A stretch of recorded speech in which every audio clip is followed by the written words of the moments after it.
नमस्कार दोस्तों। कहानी शुरू करने से पहले मैं आपको ये बताना चाहती हूँ कि अगर आप मोरल एंड मोटिवेशन कहानी सुनना पसंद करते हैं तो आप मेरे दूसरे चैनल एम्पावर द लाइफ पर आ सकते हैं। आपका वहाँ स्वागत है। द गोल्डन स्टोरीज में आपका स्वागत है। आइए सुनते हैं मनु भंडारी की लिखी कहानी एक बार और। सारा सामान बस पर लद चुका है। बस छूटने में 5 मिनट बाकी हैं। ड्राइवर अपनी सीट पर आकर बैठ गया है। सामान को ठीक से जमा कर कूली नीचे उतर आया है। अधिकतर यात्री बस में बैठ चुके हैं, पर कुछ लोग अभी बाहर खड़े विदाई की रस्म अदा कर रहे हैं।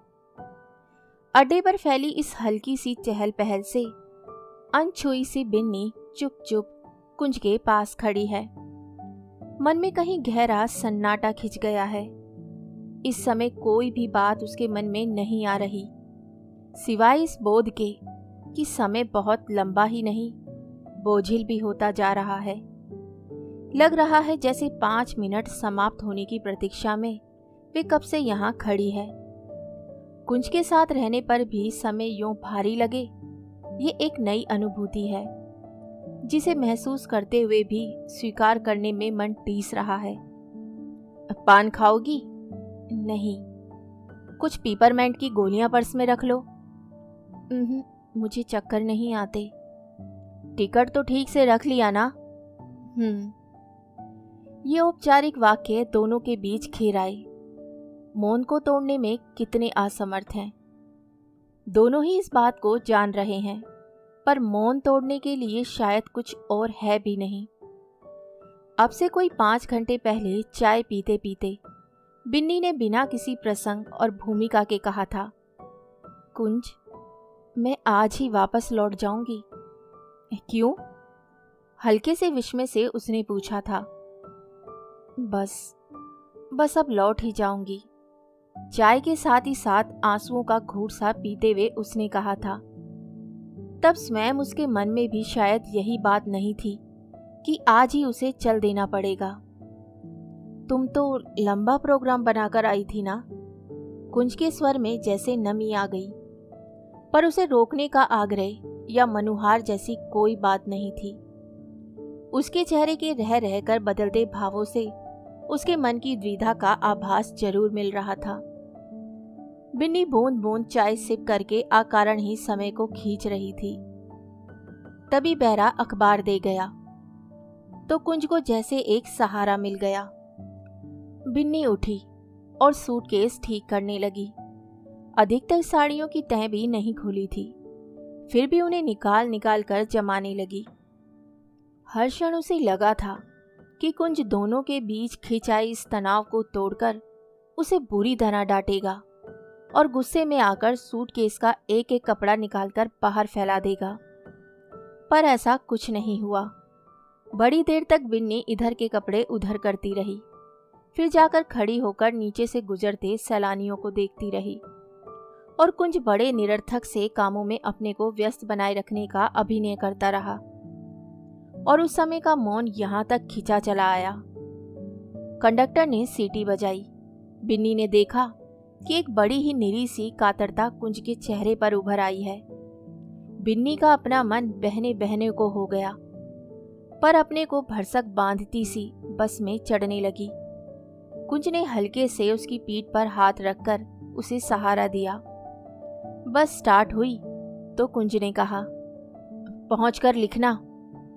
बिन्नी से स्वीकृति में सिर भी नहीं हिलाया गया। बस चल पड़ी तो उसके खाली मन पर आक्रोश, निराशा, अवसाद और आत्मगलानी की परतें जमने लगी। आंसुओं को आंख की कोरों में ही पीते हुए वे बाहर देखने लगी। मोड़ पर एक बार उसने पीछे की ओर मुड़कर देखा। बस धूल के जो गुबार छोड़ आई थी उसके बीच कुंज का सिर दिखाई दिया। पता नहीं वह किस ओर देख रहा था। मोड़ के साथ ही बस ढलान पर चलने लगी। चारों ओर फैली हुई पहाड़ियों और उनके बीच अंगड़ाई लेती हुई सुनसान घाटियां। कुंज ऊपर ही छूट गया है और बस उसे तेजी से नीचे की ओर ले जा रही है। नीचे नीचे।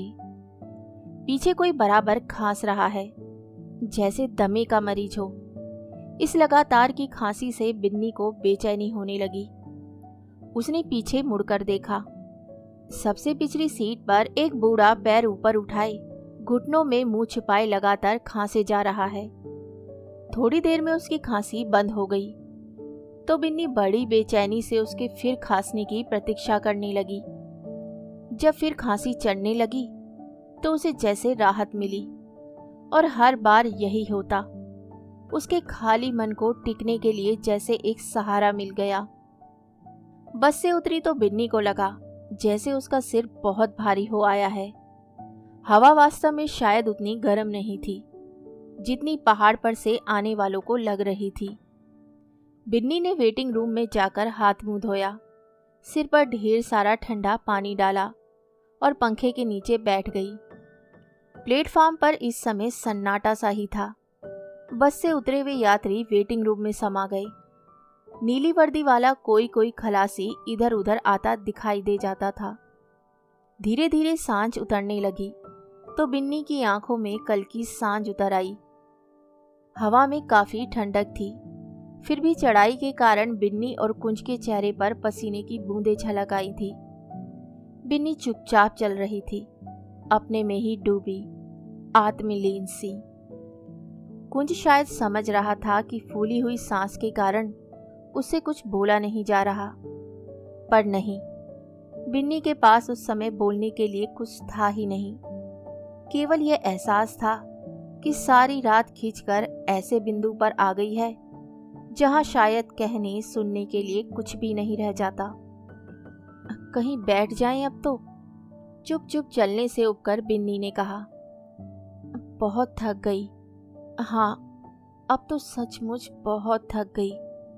और जब उसने कुंज की कुछ टटोलती सी नजरों को अपने चेहरे पर टिका पाया तो उसे लगा जैसे कुंज ने उसकी बात को किसी और ही अर्थ में ग्रहण किया है। बैठते ही कुंज ने उसका हाथ अपने हाथ में ले लिया। यह स्पर्श, होश संभालने के बाद पुरुष स्पर्श से उसका परिचय इस स्पर्श ने ही कराया था। इसी स्पर्श ने भीतर तक गुदगुदाकर और रोम रोम में बसकर उसे उठते यौवन का एहसास कराया था।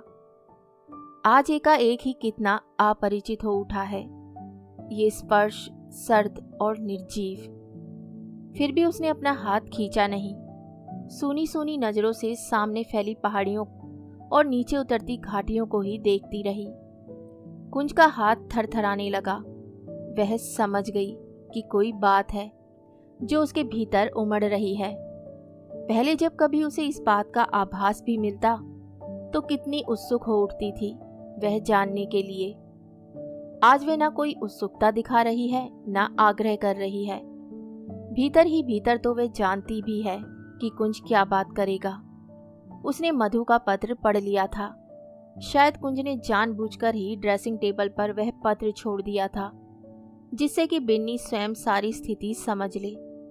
फिर भी आशंका और आशा का मिला जुला भाव बिन्नी के मन में रह रहकर तैर रहा है।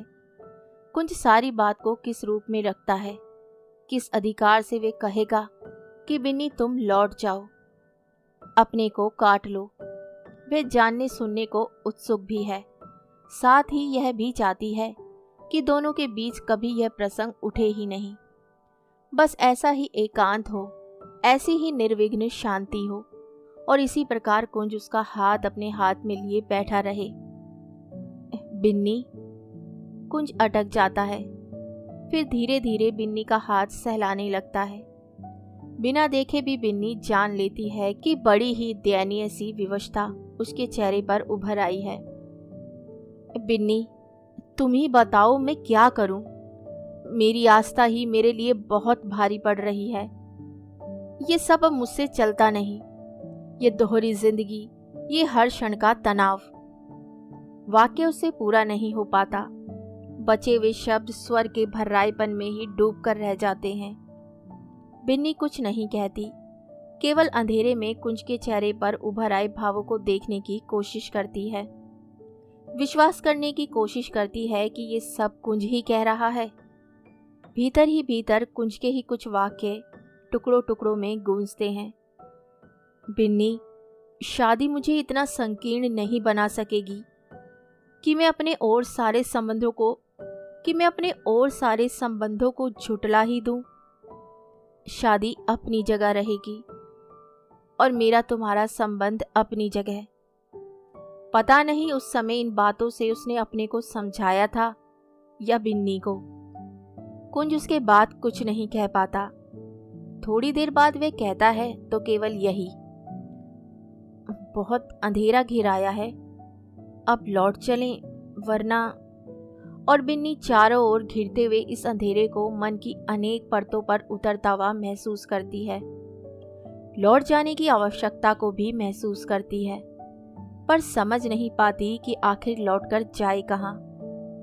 रात आधी के करीब बीत चुकी है। कमरे के सारे खिड़की दरवाजे बंद हैं। शायद प्लेस में जलती लकड़ियों का चटपट शब्द ही कमरे के मौन को चीर रहा है। कुंज ने कमरे की बत्ती बंद कर दी है। केवल लकड़ियों का पीला पीला आलोक ही कमरे में थिरक रहा है, जिसके साथ दीवारों पर ना जाने कैसे बेडोल से साए कांप रहे हैं। उसे लगा वे जब भी कुंज के साथ होती है, ऐसी ही बेडोल छायाएं उसे हमेशा घेरे रहती है। कॉफी के खाली प्याले टेबल पर पड़े हैं और थकी सी बिन्नी सोफे पर ही तकिया दबाकर अधलेटी सी पड़ी है। सिगरेट के धुएं के पारदर्शी बादलों के पीछे से झांकता हुआ कुंज का चेहरा बिन्नी को एक भावहीन मूर्ति की तरह लग रहा है। एकाएक बिन्नी को लगा जैसे बड़ी देर से चुपचाप बैठे हैं, और इस एहसास के साथ ही उसे एक एकांत बड़ा बोझिल लगने लगा। एकांतिक क्षणों का मौन यूं शब्दों से ही ज्यादा मधुर होता है, पर लगा इसके पीछे तो कुछ और ही है। शायद चाहकर भी कुछ ना कह पाने की विवशता, बिना सुने ही सब कुछ जान लेने की व्यथा। कुंज सिगरेट का आखिरी कश लेकर उसे मसलकर भरी हुई एस्ट्रे में ठूस देता है। फिर शब्दों को ठेलता हुआ सा वह कहता है, बिन्नी, तुम्हें लेकर मैं अपने को बहुत अपराधी महसूस करता हूँ। और अब अपनी बात की प्रतिक्रिया जानने के लिए बिन्नी के चेहरे की ओर देखने लगता है। बिन्नी का अपना मन हो आता है कि वह देखे कि उस पीले पीले आलोक में उसका चेहरा कैसा लग रहा है। कुंज की सीधी नजरें उसे हमेशा बेचैन कर देती हैं। उसे लगता है जैसे अनायास ही कुंज की नजरों में तुलना का भाव उभर आया है। यूं किसी और के संदर्भ में देखे परखे जाने की भावना हमेशा उसके मन को कचोटती है। पता नहीं कुंज के मन में वह भाव रहता भी है या नहीं, पर वह स्वयं इस भाव से कभी मुक्त नहीं हो पाती। तुम शादी कर लो बिन्नी। मेरी दुर्बलता की कीमत आखिर तुम क्यों चुकाओ? मुझे लगता है कि जब तक मैं निर्ममता से अपने आप को काट नहीं लेता, तुम किसी और दिशा में सोचोगी ही नहीं। इस बार मुझे कुछ निर्णय ले ही लेना चाहिए। और वे जैसे आंखों के आगे छाई धुंध को दूर करने के लिए दोनों हाथों से आंखें मसलने लगता है। एकाएक ही बिन्नी का मन बेहद बेहद कटु हो जाता है। मन होता है सुलगती नजरों से एक बार कुंज को देखे, पर वे छत की ओर देखने लगती है। आंखों के आगे मधु के पड़े हुए पत्र की पंक्तियां उभर आती है। तुमने विवाह से पहले एक बार भी मुझे बता दिया होता कि तुम किसी और के साथ वचनबद्ध हो, तो मैं कभी तुम दोनों के बीच नहीं आती। किसी और का अधिकार छीनने की मेरी आदत नहीं, पर जो अधिकार तुमने स्वेच्छा से दिया, उसमें बंटवारा करना भी मेरे लिए संभव नहीं। आज भी अपना मन साफ करके मुझे बता दो, मैं चुपचाप लौट जाऊंगी। पर उस समय फिर गोद में छिपाकर आंसू मत बहाना। तुम जानते हो तुम्हारे आंसू मुझे कितना दुर्बल बना देते हैं। मैं तुम्हारे निर्णय की प्रतीक्षा करूंगी, इधर या उधर। और कुंज ने शायद निर्णय लेने के लिए ही उसे यहाँ बुलाया है। वह जानती है निर्णय उधर का ही हुआ है। इधर तो जब होना चाहिए था तब नहीं हुआ, जब हो सकता था तब नहीं हुआ, तो अब क्या होगा? कुंज शायद अपने निर्णय का समर्थन करवाना चाहता है कि बिन्नी स्वयं कहे कि मैं अपने को काट लेती हूँ और वे इस कटने की जिम्मेदारी सीधी बिन्नी पर या बिन्नी के हित पर डालकर अपराध भावना से मुक्त हो सके। निर्णय उधर का हो चुका है, इसीलिए तो कुंज ने गोदी में सिर रखकर रोने के लिए उसे यहाँ बुलाया है। यदि इधर का होता तो शायद आज मधु की गोदी में सिर रखकर कुंज रो रहा होता।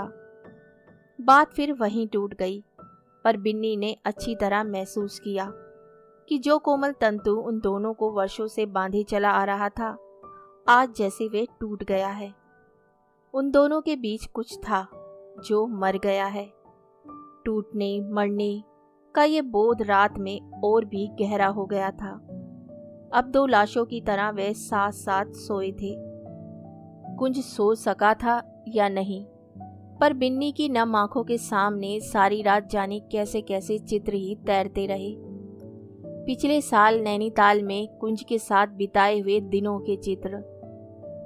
श्री और श्रीमती कुंज ने श्रीवास्तव के नाम से होटल में कमरा लिया था, और बैरा लोग जब मेम साहब कहकर संबोधित करते तो उसे ना कुछ अस्वाभाविक लगता था ना अनुचित। उसका सारा व्यवहार इतना स्वाभाविक था मानो वे वर्षों से उनके साथ रहती आई है। उसकी एक एक आदत और आवश्यकता से वे खूब अच्छी तरह परिचित थी। झील के किनारे की वे बातें आज भी उसे याद है, जो शायद कभी उसके जीवन की सच्चाई नहीं बन सकी, शायद कभी बन भी नहीं सकेगी। उन्मुक्त प्यार का वह संबंध जिसे विवाह या किसी ऐसे औपचारिक बंधन की आवश्यकता नहीं होती। बिन्नी की आंखों में आंसू चू पड़े। मन बहुत डूबने लगा तो उसने आंख खोल दी। फायरप्लेस की लकड़ियां बुझ चुकी थीं। अंगारों पर भी राख जम चुकी थी। केवल हल्की सी गंध कमरे में अब भी फैली हुई थी। उसने धीरे से करवट ली और मन ही मन तय किया, कल ही वह लौट जाएगी। रेंगती हुई ट्रेन कब प्लेटफॉर्म पर आ खड़ी हुई, आधी सोती आधी जागती बिन्नी जान ही नहीं पाई। अभी गाड़ी खाली है, अपना बिस्तर लगा लीजिए मेम साहब, कूली ने कहा तो वह चौंकी। प्रतिशाल्य में बंद यात्री कूलियों पर सामान लदवाए प्लेटफॉर्म पर आ जा रहे थे। 2-3 बसें और भी अनेक यात्रियों को पहाड़ के नीचे ले आई थी और हल्का सा शोर चारों ओर फैलने लगा था। बिन्नी ने जल्दी से सामान उठवाया और जनाने डिब्बे में घुसकर ऊपर वाली बर्थ पर अपना बिस्तर फैला दिया। उसे लगा आज रात वह नहीं सोएगी तो उसका सिर फट जाएगा। थोड़ी देर तक खिड़की के पास बैठी प्लेटफॉर्म की भीड़ को ही देखती रही, पर जब भीड़ बढ़ने लगी तो ऊपर चढ़ गई। आंख बंद करने पर भी उसे रोशनी का चौंधा असह लगता है, जैसे किसी ने चेहरे के सामने टॉर्च जला दी हो। उसने साड़ी का पल्ला आंख पर डाल लिया। नीचे का शोर, बच्चों का रोना चिल्लाना निरंतर बढ़ता जा रहा है, पर उस सब से तटस्थ बिन्नी अपने में ही डूबी है। गाड़ी चली तो पहली बात उसके दिमाग में आई, यूं 4 दिन में ही लौट आने की क्या सफाई देगी वह सुशी को। कुंज का पत्र पाकर जब उसने अपने जाने की बात कही थी तो सुशी विस्मित सी उसे देखती रह गई थी। रात में सोते समय केवल इतना ही कहा था, पहले का जाना तो तब भी समझ में आता था बिन्नी, पर अब जो आदमी बार बार वायदा करके मुकर जाए, उससे क्या आशा करती है तू? आशा? क्या हमेशा कुछ पाने की आशा से ही संबंध रखा जाता है? कहकर ही बिन्नी को लगा था कि वह सुषमा को समझा रही है या अपने को। संबंध? सुषमा के स्वर में वितृष्णा भरी खींच उभर आई। तू अभी भी समझती है कि तू उसे प्यार करती है, या कि यह प्यार है जिसके जोर से तू खींची हुई चली जाती है? क्यों अपने को धोखा दे रही है बिन्नी? अब तेरे संबंध का आधार प्यार नहीं है, बस प्रेस्टीज है, कुचला हुआ आत्मसम्मान। तुझे कुंज नहीं मिला तो तू अपने को बर्बाद करके भी यह संभव नहीं होने देगी कि वह मधु को मिले। बिन्नी भीतर तक तिलमिला उठी। मन हुआ चीख कर सुषमा को चुप कर दे, पर वे भिजे गले से केवल इतना ही कह सकी, तू चुप हो जा सुषमा। थोड़ी देर तक बिन्नी प्रतीक्षा करती रही थी कि सुषमा कोई और कड़ी बात कहेगी, लेकिन सुषमा सचमुच ही चुप हो गई। बिन्नी समझ गई सुशी बहुत नाराज है। हल्की नाराजगी में सुशी खूब लड़ती है, पर जब बात उसके लिए असह्य हो जाती है तो वह चुप हो जाती है। कुंज ने उन दोनों के बीच एक दीवार खड़ी कर दी है, और हर बार ही कुछ ऐसा होता है कि उस दीवार पर अनचाही ही एक प्लस्तर और चढ़ता जाता है। बिन्नी सुषमा के आक्रोश को समझती है, पर सुशी है कि उसके मन की बात नहीं समझ पाती, शायद कभी समझ भी नहीं पाएगी। बिन्नी का मन हुआ सुषमा उससे लड़े, कुछ और कटु बातें उसे सुना दे, पर यूं चुप ना हो। सब घर वालों से अपने को काट कर बिन्नी यहाँ रह रही है। कैसी कैसी मानसिक यंत्रणाओं से वह गुजरी है, पर सुशी का सहारा उसे हमेशा मिलता रहा। गलत और सही कामों में उसका समर्थन मिलता रहा है, पर इस बार जैसे वह उस आखिरी सहारे को भी तोड़कर कुंज के पास चली आई थी। अब वह क्या कहेगी सुशी को? उसकी बंद पलकों में आंसू चू पड़े। बिन्नी को लेकर तांगा जब स्टेशन के बाहर निकला तो पो भी नहीं फटी थी। सड़क सुनसान थी और हवा सुहानी। जमादार ऐन भोर की मस्ती में हवा तुम धीरे बहो की तान के साथ सड़क झाड़ रहा था। स्टेशन रोड से तांगा झील के रास्ते की ओर मुड़ा तो सड़क के किनारों पर सूने गुलमोहर और अमलताश के पेड़ों की कतार खड़ी दिखाई दी, और बिन्नी का मन लौटकर उस सुबह की ओर चला गया जब गुलमोहर के पेड़ लाल लाल फूलों से भरे थे, और उसका मन विचित्र से सशंकित उल्लास से। कुंज ने बाहों में भरकर अनेक चुंबन अंकित करके उसे नैनीताल में विदा किया था, इस आश्वासन के साथ कि वे जल्दी ही एक नई जिंदगी की शुरुआत करेंगे। उस दिन जब उसका तांगा इस तरफ मुड़ा था तो उसे लगा था कि उसकी जिंदगी भी अब फूलों के रास्ते की ओर मुड़ गई है। इसी तरह सुशी को बिना सूचना दिए वह आई थी, पर सारे रास्ते उसे लगता रहा था कि घोड़ा बहुत धीरे चल रहा है या कि रास्ता खींचकर बहुत लंबा हो गया है। सुषमा तांगे की आवाज से ही जागी थी और उसने उनींदी आंखों से ही बिन्नी को बाहों में भर लिया था। उसके बाद बिन्नी जहां कहीं भी जाती उसे गुलमोहर के लाल लाल फूल ही दिखाई देते। लोगों का कहना था कि उस साल जैसा गुलमोहर शहर में कभी नहीं फूला था। फिर एक एक दिन सरकता गया और गुलमोहर के फूल धीरे धीरे झड़ते गए। दिन ठंडे होते चले गए थे और आ कारण ही ये ठंडक सुषमा के मन में बैठती चली जा रही थी। उसने कुंज के पत्र पढ़ना बंद कर दिया और कुंज के पत्रों को पढ़कर अकेले झेलना बिन्नी को बहुत भारी लगने लगा था। कुंज को लेकर उसके अपने मन में न जाने कितना आक्रोश और शोभ भरा था, पर सुषमा के सामने होते ही उसे कुंज का मुखौटा ओढ़ना पड़ता और तब उसका कष्ट कई गुना हो जाता। दिसंबर में सुषमा अपने देवर देवरानी के आग्रह की बात कहकर कानपुर चली गई थी। बिन्नी का बहुत मन हुआ था कि उसे रोक ले, पर उससे कुछ कहा नहीं गया था। चलते समय केवल इतना ही कह पाई थी, सुशी जल्दी आना, मेरा मन बिल्कुल नहीं लगेगा। तो सुषमा की आंखों में आंसू आ गए थे और बिन्नी को जैसे आश्वासन मिल गया था कि दोनों के बीच कहीं कोई नहीं है, कभी कोई हो भी नहीं सकता, कि सुषमा जल्दी ही लौट कर आएगी। तांगे की आवाज सुनकर माजी निकल कर आई और उसे देखकर हैरान सी बोली, अरे बीबी, तुम कैसे लौट आई? बिन्नी ने तांगे वाले को पैसे दे दिए। माजी को जवाब नहीं दिया। उसने सोच लिया है कि वे किसी को कुछ नहीं कहेगी, सुषमा को भी नहीं। माजी ने होलडाल उठाया और बिन्नी ने सूटकेस। सुषमा बीबी कल शाम को ही शर्मा साहब के यहाँ चली गई। बीबी जी खुद आकर ले गई। आज दोपहर में आने को कह गई है। बिन्नी को बड़ी राहत मिली।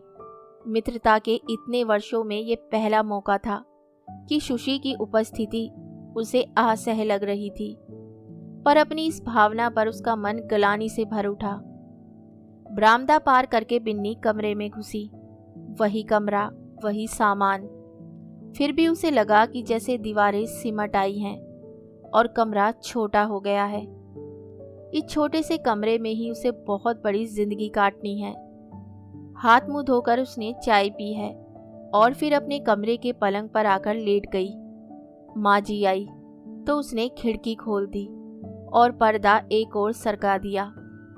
सुबह की कोमल धूप में बिन्नी का शरीर नहा उठा, पर खिड़की की सलाखों ने उसके शरीर को कई टुकड़ों में बांट दिया। और यूं कटी बिन्नी दोपहर तक यूं ही लेटी रही। सुषमा आई तो हैरान, तू कैसे लौट आई? यूं ही, मन नहीं लगा इस बार। इस बात पर ध्यान दिए बिना सुशी की तेज नजरें बिन्नी के मन में उतरती जा रही थी। बिन्नी खुद जानती थी कि जो कुछ उसने कहा वह विश्वास करने लायक नहीं है। लड़ाई हो गई क्या कुंज से?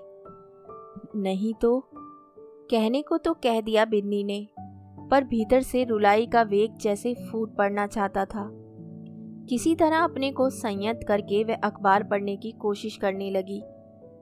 सुषमा भीतर गई तो बिन्नी ने सोचा कि अब लौटकर नहीं आएगी, वह उससे कोई बात नहीं करेगी। साथ रहकर भी उन्हें अजनबियों की तरह ही रहना पड़ेगा।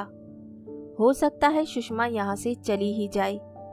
पर तभी हाथ में बिनाई लिए सुषमा आकर सामने की कुर्सी पर बैठ गई। सुषमा हमेशा की तरह सहज लग रही थी, मानो 4 दिन पहले उसके बीच कुछ हुआ ही ना हो। बिन्नी अखबार एक ओर पटक कर पलंग पर ही बैठ गई। नहीं, सुषमा को वे अपने से यूं कटने नहीं देगी। अपने पीठ पर फैले बालों को हथेली पर लपेटकर ढीला सा जूड़ा बना लिया और सब कुछ बता देने के लिए भीतर ही भीतर जैसे अपने को तैयार करने लगी। तेरा यूं लौट आना बड़ा विचित्र संयोग है, कहूं बड़ा शुभ संयोग है। और सुषमा ने अपनी नजर बिनाई पर से उठाकर बिन्नी के चेहरे पर गड़ा दी, जहां विस्मय का भाव गहरा होता जा रहा था। दिनेश भैया का पत्र देख लिया ना? नहीं तो, कहाँ है? सुषमा की बात का सूत्र इस पत्र में होगा। इस बात का अनुमान सा लगाते हुए उसने पूछा, तेरी दराज में ही तो रख दिया था मैंने। और सुषमा ने उठकर उसे पत्र पकड़ा दिया। पत्रों की बेसब्री से राह देखने वाली बिन्नी सवेरे से आकर दराज तक न खोले, यह सब उसकी जिस मानसिक स्थिति का सूचक है सुशी उसे खूब समझ रही है। पर उसने सोच लिया है कि वह उस बारे में कोई बात नहीं करेगी। बिन्नी बंद लिफाफे को यूं ही उलट पुलट कर देखती रही और मन में जो सबसे पहली बात उठी वह यह कि क्या सचमुच ही सुशी ने अपने को बिन्नी से एकदम काट लिया है? वरना सुषमा तो नाराज होने से पहले तक कुंज तक के पत्र इस अधिकार से पढ़ती थी, मानो वे उसी के लिए लिखे गए हों। सुषमा के विवाह के पहले तक दोनों का हर काम साझे में चलता था। श्याम जी के विदेश जाने के बाद सुषमा बिन्नी के पास आकर रहने लगी तो वे टूटा हुआ कर्म फिर जुड़ गया था। लेकिन अब बिन्नी ने पत्र पढ़ लिया तो सुषमा ने प्रतिक्रिया जानने के लिए उसकी ओर देखा। बिन्नी भावहीन चेहरा लिए पत्र को मोड़ती खोलती रही। उसकी कुछ भी समझ में नहीं आया वे क्या कहे। पत्र में विशेष कुछ भी ना था। इधर उधर की 2-4 बातों के बाद सूचना थी कि नंदन अपने काम से आ रहा है, शायद 10-12 दिन ठहरेगा। उसके साथ रसगुल्ले का एक टीन भेज रहे हैं। अच्छा हुआ तू आ गई, मैं तो समझ ही नहीं पा रही थी कि दिनेश भैया को क्या जवाब दूं। बिन्नी समझ गई कि दिनेश भैया ने सुषमा को अलग से भी पत्र लिखा है। बिन्नी ने अपने को परिवार से काट लिया है, फिर भी कभी कभी भैया का कर्तव्य बोध जाग ही जाता है। नंदन के बारे में उन्होंने पहले भी लिखा था। बिन्नी को कई बार आने का आग्रह भी किया था, पर बिन्नी के अपने मन में नंदन को लेकर कभी कोई दिलचस्पी नहीं जागी। वही नंदन अब यहाँ आ रहा है। सुषमा का वाक्य मन की किसी अदृश्य परत पर गूंजा। शुभ संयोग। गेस्ट हाउस में ठहरेंगे? तू कहे तो मैं यहीं ठहरने को कह दूं? सुषमा की इस बात से बिन्नी भीतर तक हिल गई। क्या हो गया है सुशी को? अपने सारे अधिकार समेटकर यूं निरी बनकर वे बिन्नी से पूछे। शादी के बाद से सुषमा कैसे अनायास ही उसकी अतरंग मित्र से अभिभाविका बन बैठी, ये आज तक वह नहीं समझ सकी थी। पिछले 1.5 साल से जो सुषमा साधिकार आदेश ही देती आई है, वह निरी बनकर यूं उसकी अनुमति ले। उसका मन हुआ सुषमा के दोनों कंधे झकझोर दे, पूछे, तू भी मुझे अपने से काट कर अलग कर देना चाहती है तो साफ क्यों नहीं कहती? पर इस तरह की बातें। पर उससे केवल इतना ही कहा गया, मुझसे क्या पूछती है, ये तेरा घर नहीं है क्या? स्वर कुछ ऐसा था कि सुषमा हैरान सी देखती रह गई और बिन्नी उठकर भीतर चली गई। 4 बजे के करीब घर के सामने जीप रुकी तो एक क्षण के लिए भी अनुमान लगाने की आवश्यकता नहीं हुई। हाथ की बिनाई पलंग पर पटक कर स्वागत के लिए सुषमा बाहर निकली। बिन्नी से चाहकर भी दरवाजे से आगे नहीं बढ़ा गया। सुषमा ने कुछ इस आत्मीयता से नंदन को लिया मानो उसकी पुरानी परिचिता हो, पर बिन्नी उसके बरामदे में आने और परिचय करवाने के बाद ही नमस्कार कर सकी। परसों से ही सुषमा ने कमरा अच्छी तरह सजा रखा था। हम तो कल से ही आपकी राह देख रहे थे। नंदन ने एक उड़ती सी नजर कमरे पर डाली तो सुशी के चेहरे पर संतोष का भाव उभर आया।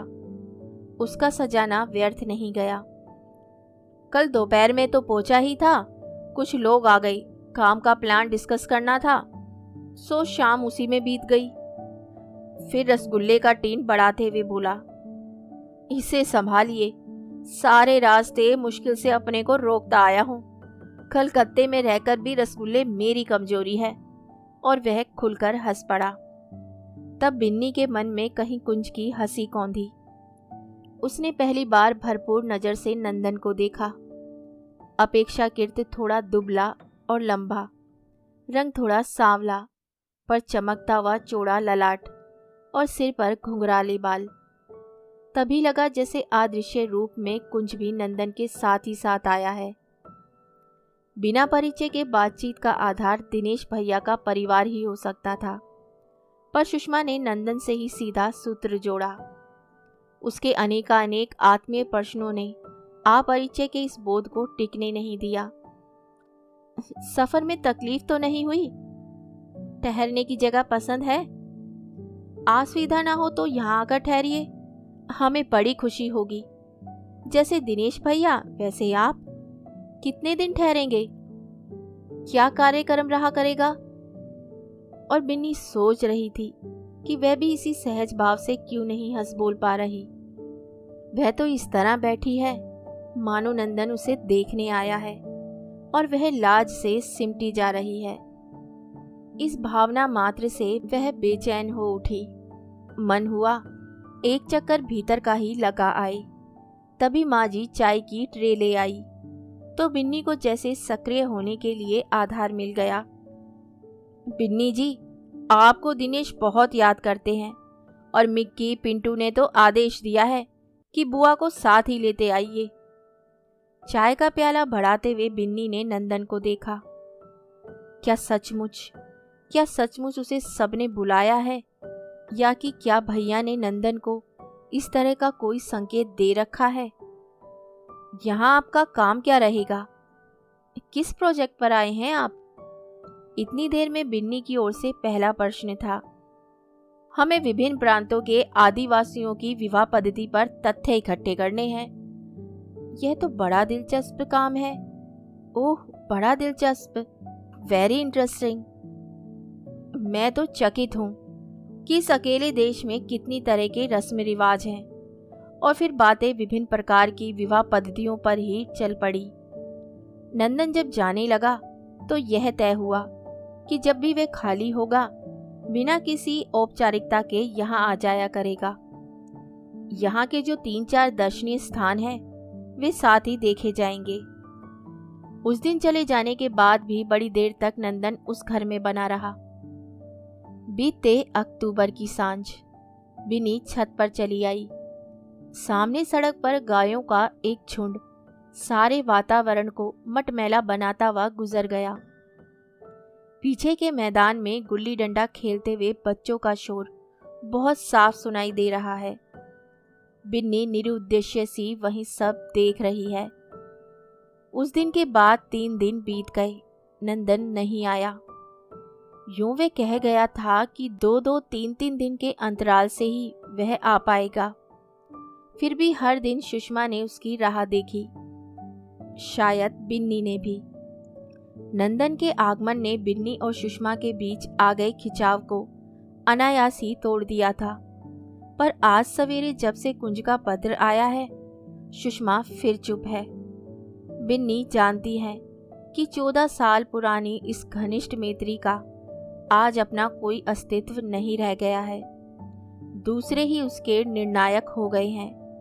बस सवेरे से वे अकेली अपने कमरे से उठकर कभी सामने के छोटे से लॉन में गई तो कभी पीछे के आंगन में। नई आई पत्रिका की हर कहानी उसने शुरू की है, पर पूरा किसी को नहीं किया। दिन में 1 घंटा लेटी है, पर नींद 1 मिनट को भी नहीं आई। सुषमा तनाव के ऐसे क्षणों में भी कैसे इतना सहज रह लेती है। सवेरे से ही वे श्याम जी के लिए स्वेटर बना रही है।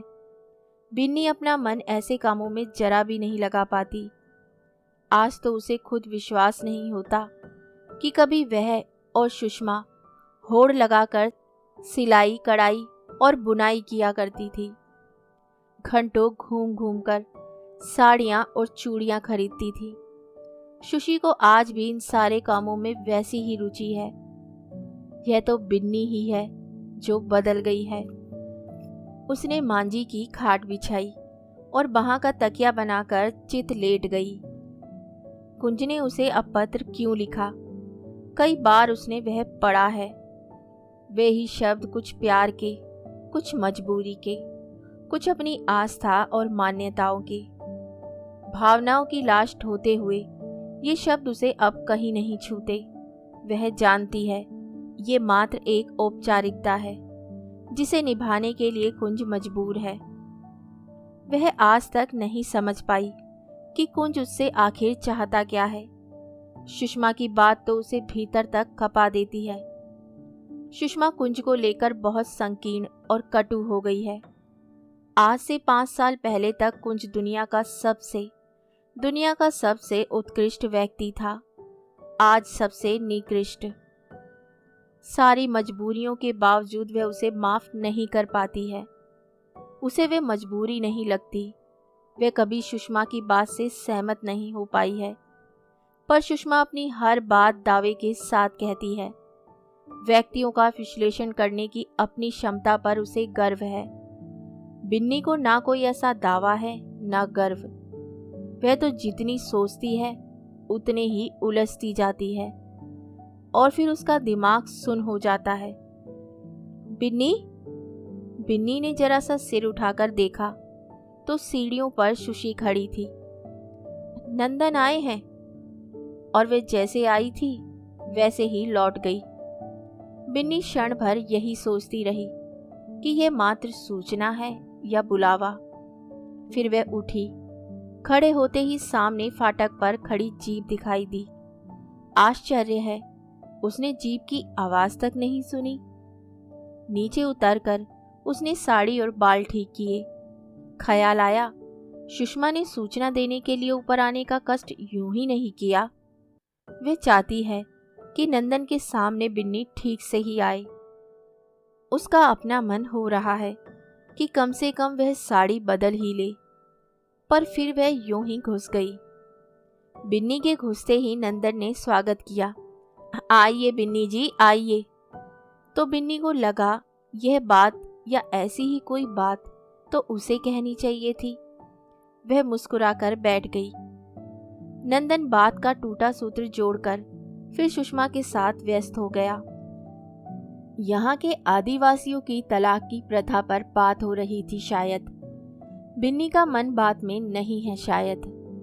रह रहकर उसकी नज़र नंदन की बाई कनपटी पर बने घाव के निशान पर चली जाती है। वह सोच रही है, किस चोट का होगा यह निशान, कैसे लगी होगी। आप लोग अनुमति दे तो एक सिगरेट पी लूं। और अनुमति का अवसर दिए बिना ही उसने जेब से सिगरेट और लाइटर निकाला। लाइटर देखकर बिन्नी चौंकी। कुछ इसी तरह का लाइटर उसने कुंज को उपहार में दिया था। नहीं, आज वे केवल कुंज से ही मिलेगी। भीतर ही भीतर उसने जैसे निश्चय किया। सुषमा किसी बात पर नंदन से बहस करने लगी है शायद। बिन्नी सुन अवश्य रही है, पर केवल सुन भर रही है। उसे लग रहा है जैसे कुछ ध्वनियां हैं जो कमरे में तैर रही हैं, कुछ शब्द हैं जो कमरे में बिखरे हुए हैं। विवाह, प्रेम, तलाक, आज का जीवन। एकाएक बिन्नी अपने चेहरे पर नंदन की सीधी नज़र महसूस करती है। उसकी नज़र है कि उसे कहीं भीतर से खींचकर बाहर ले जाती है। आप इस विषय पर क्या सोचती हैं बिन्नी जी? बिन्नी चुप। उसे पता ही नहीं विषय क्या है, पर नंदन की नजरें हैं कि हट ही नहीं रही। तब किसी तरह होठों पर जबरन हल्की सी मुस्कुराहट खींचकर धीरे से वह कहती है, मैं इन विषयों पर कुछ भी नहीं सोचती। लीजिए, तब आप क्या सोचती रहती हैं इतना चुप चुप रहकर? आत्मा परमात्मा की बातें। और वे हंसा तो बिन्नी के मन में पहली बात आई, नंदन जानता है कि वह दर्शन शास्त्र पढ़ाती है और क्या क्या जानता है उसके बारे में। सुषमा जी, आप तो इतना बोलती हैं, पर अपनी मित्र को बोलना नहीं सिखाया आपने। और जब सुषमा ने भी हंसते हुए कहा, दोनों ही इतना बोलने लगेंगे तो फिर सुनेगा कौन? किसी को तो श्रोता होना ही चाहिए नंदन जी। वह तो बड़ी देर तक यही सोचती रही कि कितना अच्छा होता यदि यही बात वह कह पाती। उसने एक बार अपने को पूरी तरह झकझोरना चाहा कि वह भी उनकी बातों में, उनकी हंसी में खुलकर भाग ले सके। जो कुछ कहा सुना जा रहा है उसे मात्र सुने ही नहीं, समझे भी।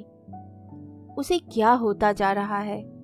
आज सवेरे से उसने कितनी बार कुंज का पत्र पढ़ा है, पर हर बार उसे लगा जैसे वे निरे वाक्य हैं, अर्थहीन और बेजान। केवल आज से नहीं, पिछले कुछ दिनों से बराबर उसे यही लग रहा है कि जैसे सब चीजों के, सब बातों के, सब संबंधों के अर्थ चुक गए हैं। देखा, सुना, पढ़ा कुछ भी तो उसकी समझ में नहीं आता है। और यही अर्थहीनता फैलते फैलते उसके जीवन में समा गई है। सामने बैठा यह नंदन उसे केवल एक आकार मात्र लग रहा है। उससे अधिक उसका या उसकी बातों का कोई भी तो अर्थ उसकी समझ में नहीं आ रहा। धीरे धीरे शायद वह फैलती ही चली जाएगी, फैलती ही चली जाएगी। बिन्नी एकाएक उठकर भीतर चली गई। भीतर जाकर और कुछ समझ में नहीं आया तो माजी की मदद करने के लिए रसोई घर में चली गई। थोड़ी देर बाद एक ट्रे माजी के हाथ में और एक अपने हाथ में लेकर वह चली तो आंखें सूखी थी और हर चीज उसे बहुत साफ दिखाई दे रही थी। इस बीच कमरे में बत्ती जला दी गई थी और उस दुधिया आलोक में वह कमरे की हर वस्तु और सामने बैठा नंदन उसे एक बार बिल्कुल नया सा लगा। पता नहीं किस बात पर नंदन हंस रहा था। उसे देखते ही बोला, देखिए बिन्नी जी, मैं इनसे कह रहा हूँ कि कहाँ आपने भी अकेले अकेले श्याम जी को 2 साल के लिए विदेश भेज दिया, कहीं मेम वेम ले आए तो। बीच में ही सुषमा सुर्ख होती हुई बोली, ऐसा कभी नहीं हो सकता, ये तो कभी ऐसा नहीं कर सकते।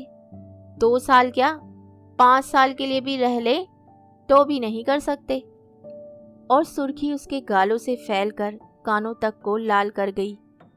चाय बनाते बनाते बिन्नी के मन का कोई अदृश्य कोना बुरी तरह करा उठा। काश काश वह भी किसी को लेकर इतनी ही विश्वासपूर्ण ढंग से कह पाती। किसी का संपूर्ण और एकनिष्ठ प्यार उसके गालों पर भी ऐसी ही सुर्खी पोत पाता। अनायास ही उसकी नज़र नंदन की ओर उठ गई। फाटक पर खड़े ही खड़े आने वाली संध्याओं का कार्यक्रम बन रहा है। अभी अभी सामने से गायों का एक झुंड गुजर चुका है। धूल का गुबार और गले में बंधी घंटियों की आवाज धीरे धीरे दूर होती जा रही है। कच्ची सड़क पर पहियों के गहरे निशान छोड़कर नंदन की जीप दूर जाकर अदृश्य हो गई। बिन्नी और सुषमा के बीच में से केवल नंदन ही नहीं गया, वह अपने साथ दोनों के बीच सवेरे से आए तनाव को भी लेता गया। गायें चली गईं, जीप चली गई। केवल वे शब्द, वे ध्वनियां बड़ी देर तक बिन्नी के मन में गूंजती रही। रात में बिन्नी ने सोचा तो सुषमा उसके बालों को सहलाते हुए समझा रही थी, देख बिन्नी, अब पागलपन मत करना। नंदन जैसा आदमी तुझे मिलेगा नहीं। दिनेश भैया ने आखिर कुछ सोचकर ही इतनी बार लिखा होगा। इन हवाई बातों में कुछ नहीं रखा है। जिंदगी अपने ढंग से ही चलती है। और मन में कहीं कुंज के शब्द टकरा रहे थे। हम उस अभागी पीढ़ी के हैं बिन्नी, जो नए विचारों और नई भावनाओं को जन्म देने में हमेशा ही खाद बन जाती है। पूरी तरह खाद बना हुआ किसी भी बात को ग्रहण करने में असमर्थ बिन्नी का मन केवल यही चाह रहा था कि वे खूब खूब रोले। सर्दी के वे दिन बड़े मायूस और उदास बीते थे। उसने तभी महसूस किया था कि आदमियों की भी अपनी एक गर्मी होती है। सारे घर में किसी को ना देखकर सर्दी जैसे फैल पसर कर बैठ गई थी। नैनीताल जाने से पहले वे कुछ सुखों से परिचित थी, पर अब रात में जब शरीर की अपनी भूख जागती तो अपने को साधना उसके लिए कठिन हो जाता। उसने कुंज को लिखा था कि तुम जैसे भी हो 1 सप्ताह के लिए आ जाओ, पर कुंज व्यस्त था और कुंज की व्यस्तता उसकी इच्छा से बड़ी थी। बिन्नी जानती है कि कुंज के सारे समय पर उसका अधिकार नहीं है। केवल उसका खाली समय ही बिन्नी के लिए है। खाली समय में ही यदि वह चाहे तो।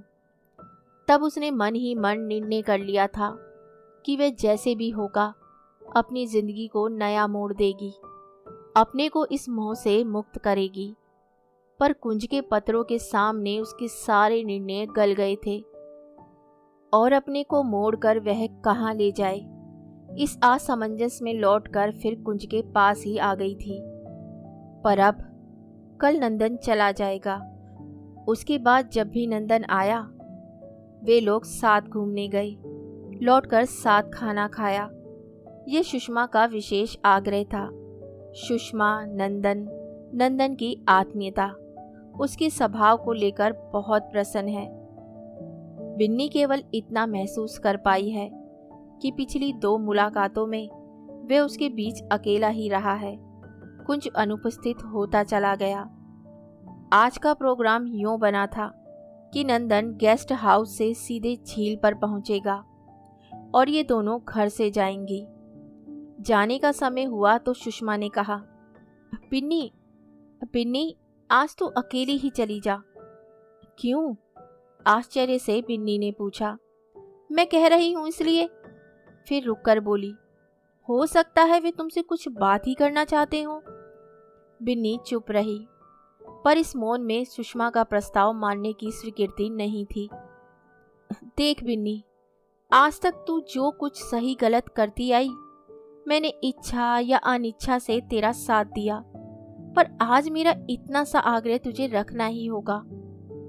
और बिन्नी की कुर्सी के हत्थे पर बैठकर ही वे उसकी पीठ सहलाने लगी। सुषमा के इस अभिभावकपन से बिन्नी के अहम को पहले कभी कभी बड़ी ठेस लगा करती थी, पर अब वह उसकी आदी हो गई है। बल्कि अब तो वह उससे ऐसे व्यवहार की उपेक्षा करती है। देख, नंदन कोई संकेत दे, पत्थर बनकर मत बैठी रहना। तो बिन्नी का मन भीतर से हंसा भी रोया भी। क्या क्या सोचती है ये सुषमा भी। पर सुषमा ने उसे अकेले जाने पर मजबूर कर दिया। बिन्नी जब पहुंची तो दूर से ही देखा नंदन उनकी प्रतीक्षा कर रहा है। पता नहीं क्या बात है कि चाहकर भी वे कभी समय पर नहीं पहुंच पाती है। एक बार सुशी इतनी खींच पड़ी थी कि बद्दुआ देती सी बोली थी, भगवान करे कभी तुझे जिंदगी भर प्रतीक्षा करनी पड़े। तब उसने कल्पना भी नहीं की थी कि किसी पहुंचे हुए ऋषि की तरह उसका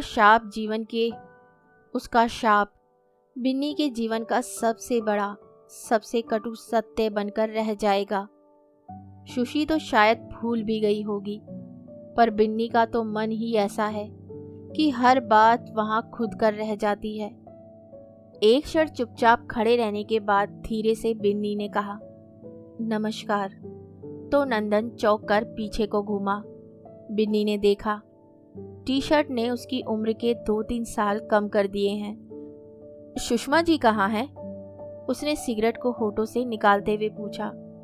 सुशी नहीं आई और अपनी बात की प्रतिक्रिया जानने के लिए उसने एक क्षण को नंदन के चेहरे की ओर देखा, पर तभी उसे स्वयं यूं अकेले चले आना बड़ा अजीब सा लगा। क्या सोचेंगे नंदन? बात को संभालती हुई बोली, वह आज आपके लिए एक स्पेशल डिश बनाने के लिए घर पर ही रुक गई। लीजिए, आज तो हमारा फेयरवेल डिनर है। मुझे ठीक 8 बजे गेस्ट हाउस पहुंच जाना है। वहां सब मेरा इंतजार करेंगे। पर यह तो पहले ही तय हो चुका है कि हम लोग जब भी घूमने का प्रोग्राम रखेंगे तब आप खाना हमारे साथ ही खाएंगे। फिर यूं भी आज तो आपका आखिरी दिन है। कहने के साथ ही लगा कि कहीं नंदन अभी सुषमा के पास जाने का प्रस्ताव न रख दे, पर नंदन ने केवल इतना ही कहा। क्या करता, उन लोगों का बहुत आग्रह था। और धुआं छोड़ता हुआ नंदन झील की ओर देखने लगा। बिन्नी ने सोचा सुषमा के बिना वह क्या बात करेगी नंदन से।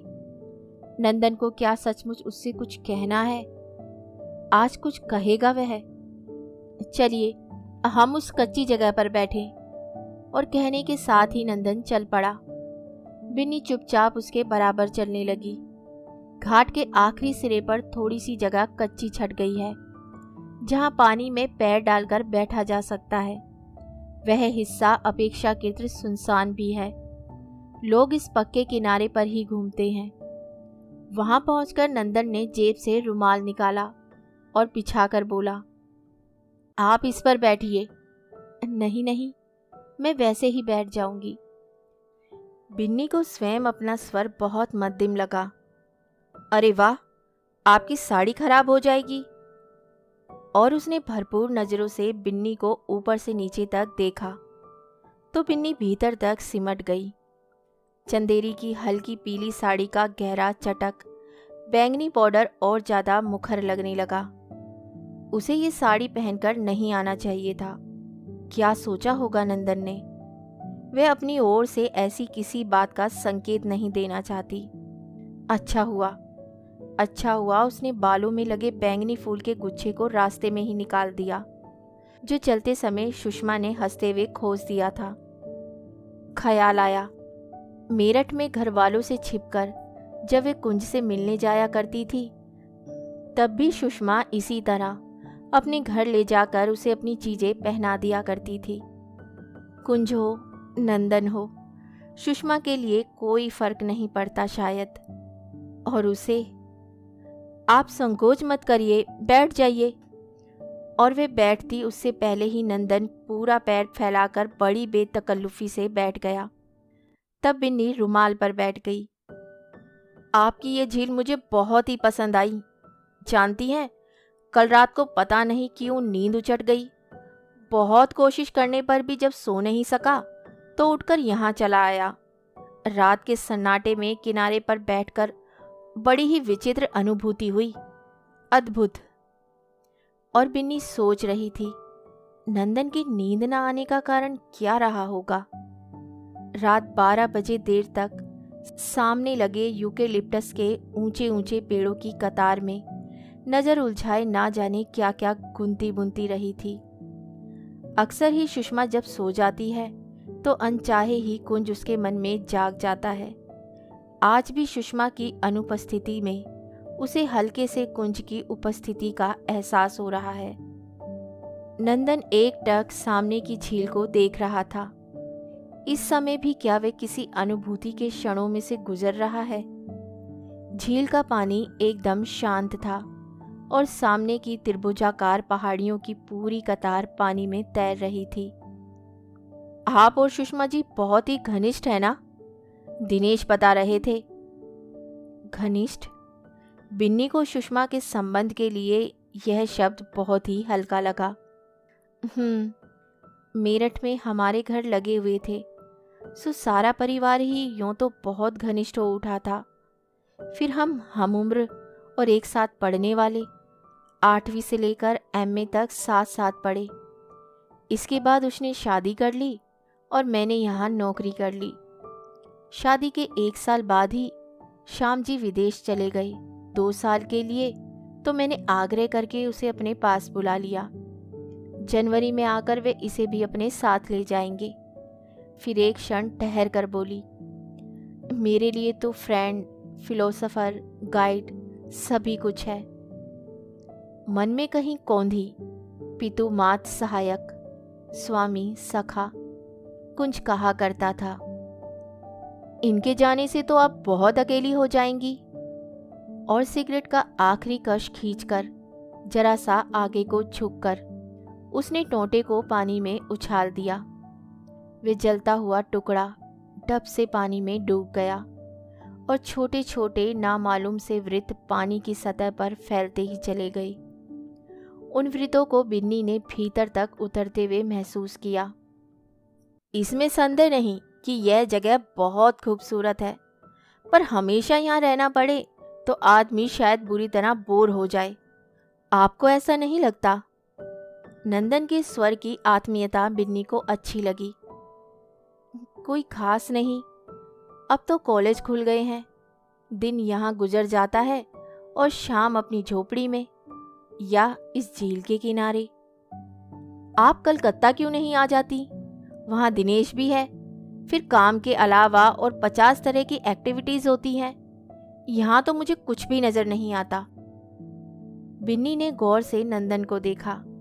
इस निमंत्रण के पीछे, इन आग्रह भरे शब्दों के पीछे कुछ और भी अर्थ लिपटे हैं या नहीं?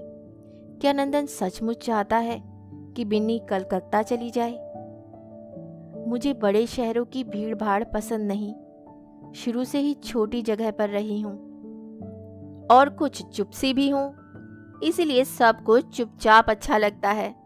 हंसते हुए नंदन ने बिन्नी के वाक्य को जैसे पूरा किया तो बिन्नी भी हंस पड़ी।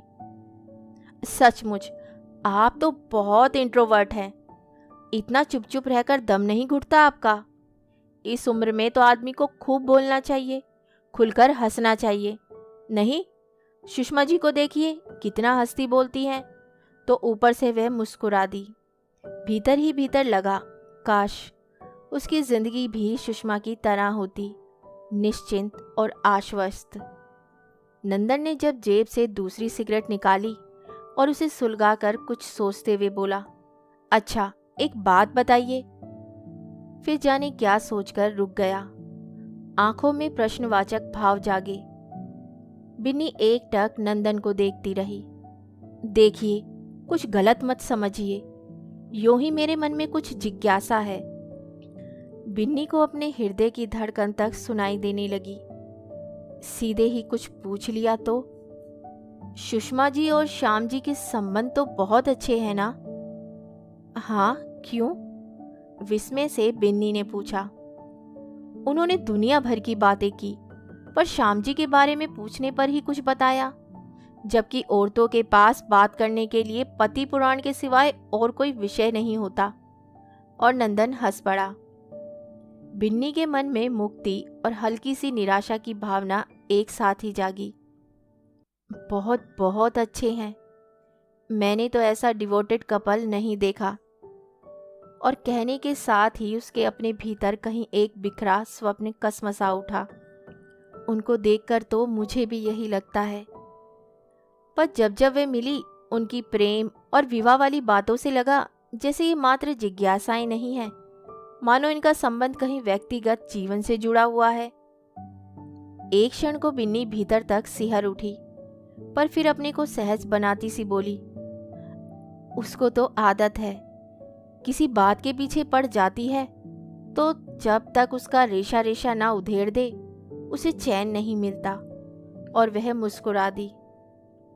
Really, she is a nice lady. फिर सिगरेट के 2 कश एक साथ खींचकर उसने कहा, ये 16 दिन कैसे निकल गए पता ही नहीं लगा। दिनेश ने मुझे कहा था कि खाली समय के लिए you will find them a good company. आप लोगों के साथ बिताए दिन ये याद आएंगे, खास करके झील के किनारे की ये शामें। बिन्नी को लगा जैसे नंदन का स्वर कहीं दूर से आकर उसके मन की गहराइयों में गूंजता चला जा रहा है और अर्थ है कि खुलते चले जा रहे हैं। सुषमा की बात याद आई, कोई संकेत दे तो पत्थर होकर मत बैठना। और उसकी तेज निगाहें नंदन के मन तक पहुंचने के लिए छटपटाने लगी, पर नंदन अपने में ही खोया सा झील की ओर देख रहा था। चुपचाप बिन्नी घुटने पर ठोड़ी टिकाए उंगली से जमीन पर आड़ी टेढ़ी लकीरें बनाने लगी। समय के साथ साथ उसकी बेचैनी बढ़ने लगी। एक बार उसने उड़ती सी नज़रों से नंदन की ओर देखा और उसे लगा जैसे नंदन शब्द ढूंढ रहा है। ऐसा कुछ कहने के पहले शायद आदमी इसी तरह चुप हो जाता है, वह शब्द ढूंढता है, मन ही मन उन्हें दोहराता है, साहस जुटाता है, सामने वाले पर होने वाली प्रतिक्रिया के लिए अपने को तैयार करता है। क्या कहेगा नंदन? दिनेश आपसे 5 साल बड़े हैं ना? मन की खींच को दबाते हुए उसने कहा, बहुत बातें किया करते हैं वे आपकी। तो बिन्नी का मन हुआ कि पूछे कि भैया उसके बारे में क्या क्या बातें करते हैं। आप पिछले 2 सालों से कलकत्ता क्यों नहीं आई? बस उधर का प्रोग्राम ही नहीं बना। इस बार क्रिसमस में आइए, उन दिनों कलकत्ता बहुत प्लेजेंट हो उठता है। देखिए तो उस शोर शराबे का भी अपना एक आनंद होता है। फिर मैं आप लोगों को कतई उबने नहीं दूंगा। इस आग्रह से बिन्नी कहीं आदर हो उठी। इच्छा हुई खुलकर कह दे, नंदन, मैं बहुत बहुत ऊबी हुई सी हूँ, इस जगह से, इस नौकरी से, इस जिंदगी से। पर वह कुछ नहीं कह पाई, केवल कुछ और सुनने की आशा से नंदन की ओर देखती रही।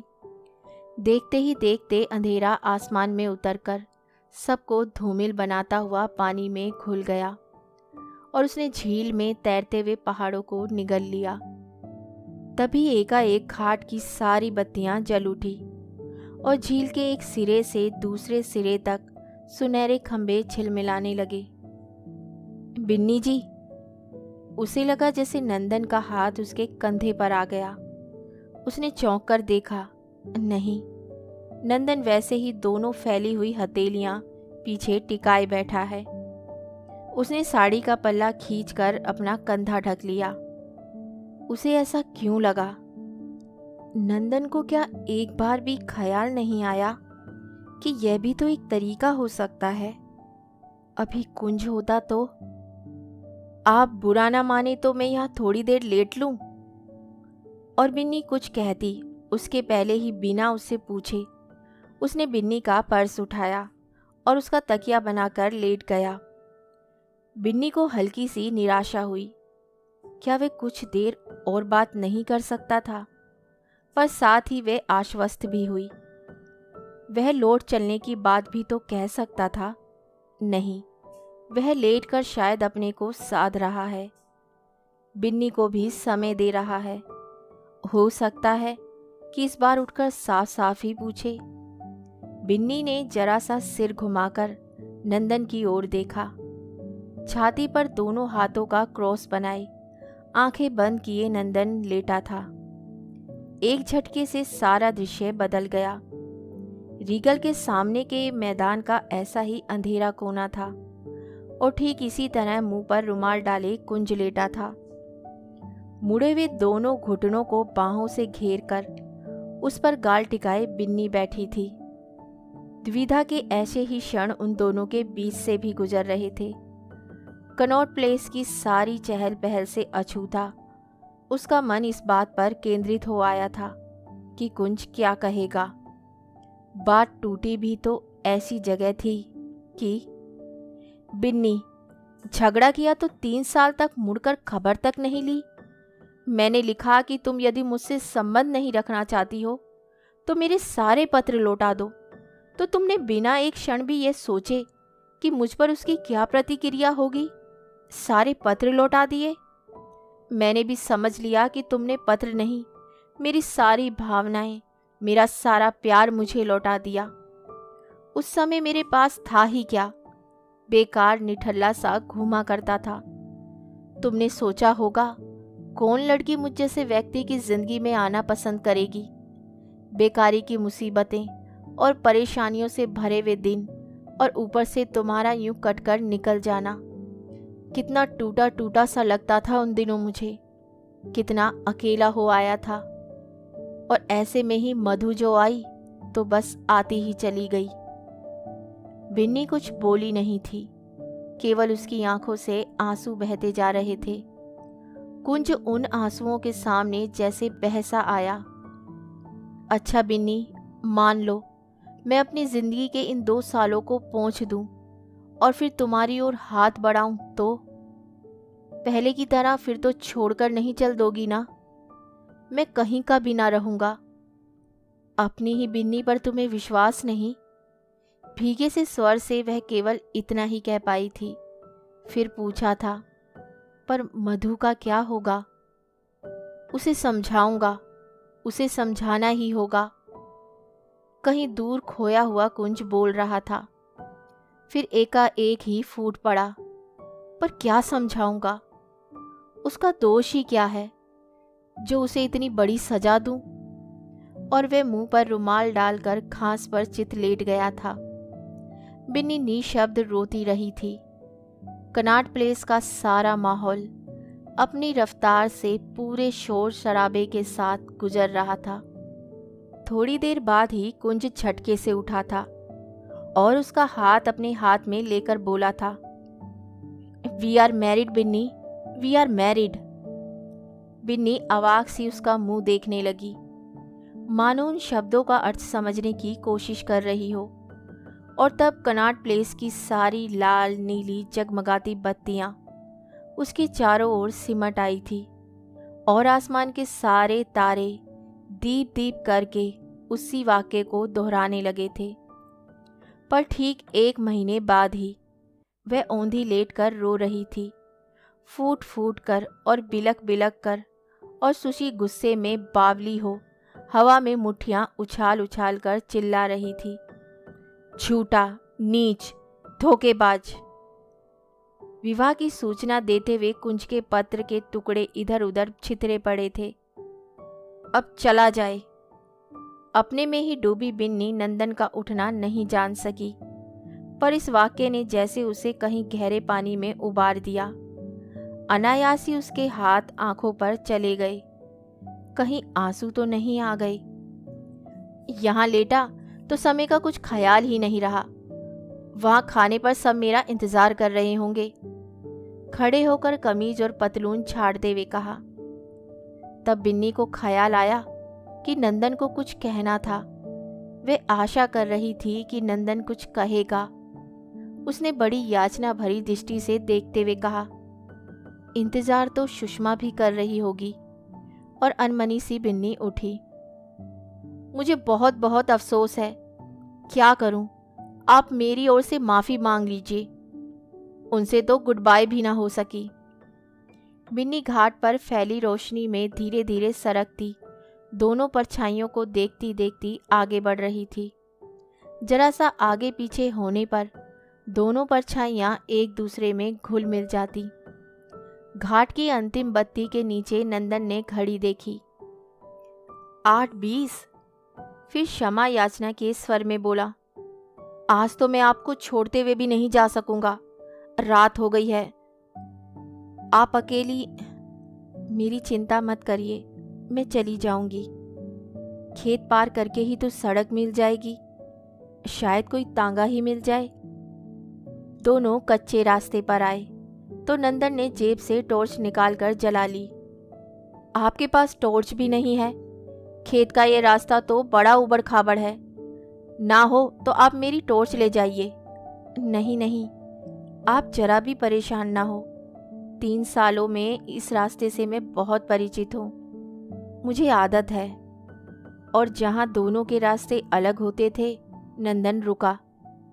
अच्छा बिन्नी जी, अब आप कलकत्ते आएंगी तभी मुलाकात होगी। सवेरे तो बहुत जल्दी ही हमको रवाना होना है, मिलने के लिए भी नहीं आ सकूंगा। सुषमा जी को नमस्कार कहिए और मेरा निमंत्रण उन तक भी पहुंचा दीजिए। फिर एक क्षण ठहर कर बोला, धन्यवाद तो क्या दूं, फिर भी आप लोगों के साथ समय बहुत अच्छा कटा। बिन्नी चुपचाप बस नंदन के चेहरे को देखने की कोशिश करती रही। अच्छा बाय बाय। और उसने बिन्नी का हाथ अपने हाथ में लेकर हल्के से दबाकर छोड़ दिया। किसी तरह शब्दों को ठेलकर उसने कहा, भैया भाभी को याद करिएगा। जरूर जरूर। और वह मुड़ गया। बिन्नी पेड़ की आड़ में खड़ी होकर उसको देखती रही। अंधेरे में नंदन की आकृति एक बड़े से धब्बे में बदल गई, जो धूमिल और छोटी होते होते पेड़ों के झुरमुट में अदृश्य हो गई। अनमनी सी बिन्नी खेत पार करके सड़क पर आई, पर घर अभी यहाँ से भी दूर था। सड़क के दोनों ओर दूर दूर तक मैदान फैले थे। सिर के ऊपर साफ नीला आकाश तना हुआ था, जिस पर सप्त ऋषि मंडल का प्रसन्नवाचक द्वीप द्वीप करके चमक रहा था। कहानी सुनने के लिए धन्यवाद। तो इसी के साथ मैं आपसे विदा लेती हूँ और कल फिर मिलती हूँ एक नई कहानी के साथ। तब तक के लिए अलविदा।